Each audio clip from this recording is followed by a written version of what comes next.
Los tres maestros de la sospecha. Friedrich Nietzsche, filósofo alemán, nacionalizado suizo. Nació el 15 de octubre de 1844 en Rocken. Su abuelo y su padre fueron pastores protestantes, por lo que se educó en un ambiente religioso. Estudió filología en la Universidad de Bonn.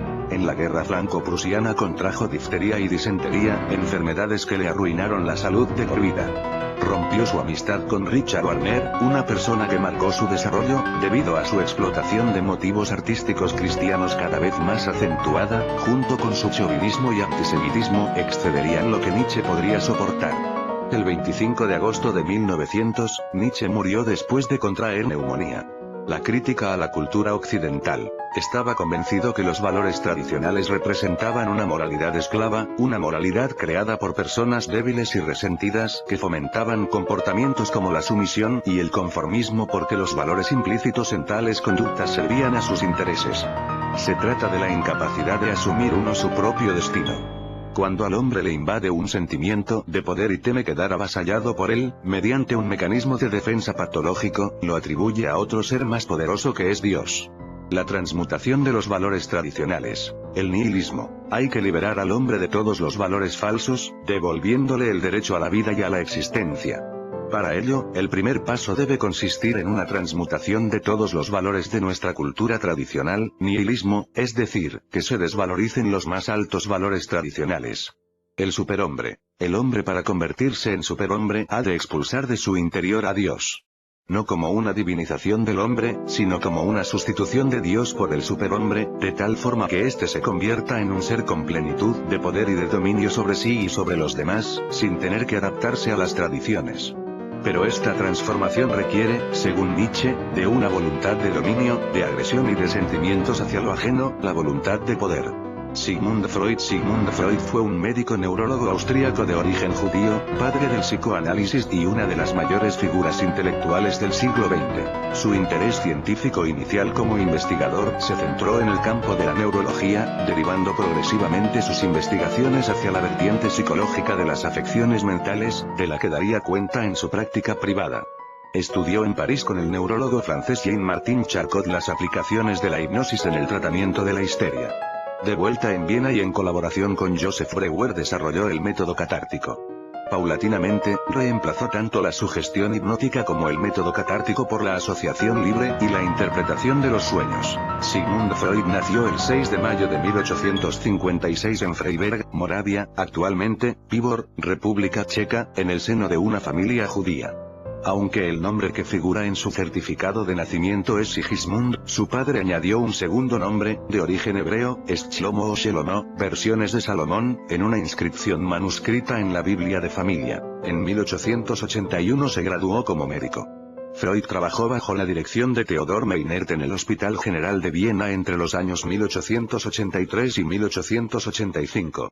Como investigador médico, Freud fue un pionero al proponer el uso terapéutico de la cocaína como estimulante y analgésico. En 1886, Freud se casó con Martha Bernays y abrió una clínica privada especializada en desórdenes nerviosos. Comenzó su práctica para tratar la histeria y la neurosis utilizando la hipnosis y el método catártico que su colaborador Joseph Breuer había aplicado con Berta Pappenheim. Freud innovó en dos campos.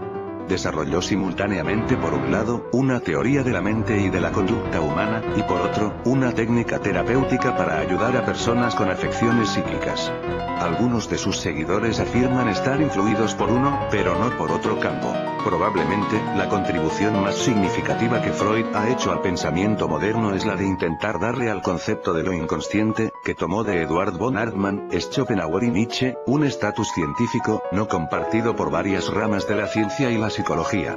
Sus conceptos de inconsciente, deseo inconsciente y represión fueron revolucionarios. Proponen una mente dividida en capas o niveles, dominada en cierta medida por una voluntad primitiva más allá de la esfera consciente y que se manifiesta en producciones tales como chistes, lapsus, actos fallidos, sueños y síntomas. Freud desarrolló la llamada cura del habla que posibilitaría la mitigación y desaparición de los síntomas histéricos y neuróticos a través de un monólogo sin censura con el analista. Este, ubicado fuera de la vista del analizado, atendería con atención flotante y respetaría las reglas de la neutralidad y abstinencia, es decir, evitando juicios morales o de valor y no entregando satisfacciones sustitutas al analizado. Karl Marx, pensador socialista y activista revolucionario de origen alemán, Treveris, Prusia Occidental, 1818. Karl Marx procedía de una familia judía de clase media, su padre era un abogado convertido recientemente al luteranismo. Incursionó en el campo del periodismo y la política, proponiendo en su pensamiento la unión de la teoría y la práctica. Junto a Friedrich Engels, es el padre del socialismo científico, del comunismo moderno, del marxismo y del materialismo dialéctico. Sus escritos más conocidos son el Manifiesto del Partido Comunista, en coautoría con Engels, y El Capital. Murió en Londres en 1883. Las teorías de Marx sobre la sociedad, la economía y la política, que se conocen colectivamente como el marxismo, sostienen que todas las sociedades avanzan a través de la dialéctica de la lucha de clases. Fue muy crítico de la forma socioeconómica vigente de la sociedad, el capitalismo, al que llamó la dictadura de la burguesía, afirmando que se llevaba a cabo por las acaudaladas clases dueñas de los medios de producción, para su propio beneficio. Y teorizó que, como los anteriores sistemas socioeconómicos, inevitablemente se producirían tensiones internas, producidas por las leyes dialécticas, que lo llevarían a su reemplazo por un nuevo sistema a cargo de una nueva clase social, el proletariado. Creía que el socialismo sería, a su vez, eventualmente reemplazado por una sociedad sin Estado y sin clases llamada comunismo puro. Junto con la creencia en la inevitabilidad del socialismo y del comunismo, Marx luchó activamente para la implementación del primero, el socialismo, argumentando que los teóricos sociales y las personas desfavorecidas debían realizar una acción revolucionaria organizada para derrocar el capitalismo y lograr un cambio socioeconómico. Alienación. La alienación se refiere a la actividad religiosa. Esta no es una necesidad ni una dimensión del ser humano sino un producto más de la organización económica y social a la que justifica, legítima y perpetua. La miseria religiosa es, de una parte, la expresión de la miseria real, y, de otra parte, la protesta contra la miseria real. La religión es el opio del pueblo. La transformación de la situación material significaría el fin de la religión y evidenciaría el mito de la llamada dimensión religiosa del ser humano. Humanismo marxista. Toda la concepción marxista gira alrededor del ser humano. Al conjunto de relaciones biológicas que han dado lugar a los seres humanos, Marx añade la historia como la verdadera historia natural del hombre. En ese contexto es donde se realiza la necesaria conversión de la naturaleza en hombre. Su característica esencial es la actividad, la producción de su propia vida y de la historia. El hombre se basta a sí mismo para estas tareas. No necesita ninguna espiritualidad. El humanismo marxista es ateo y afirma la primacía de un ser humano libre, racional y autosuficiente. Además, afirma la igualdad de estas características para todos los seres humanos. Gracias por su atención. Esperamos que hayan disfrutado del video.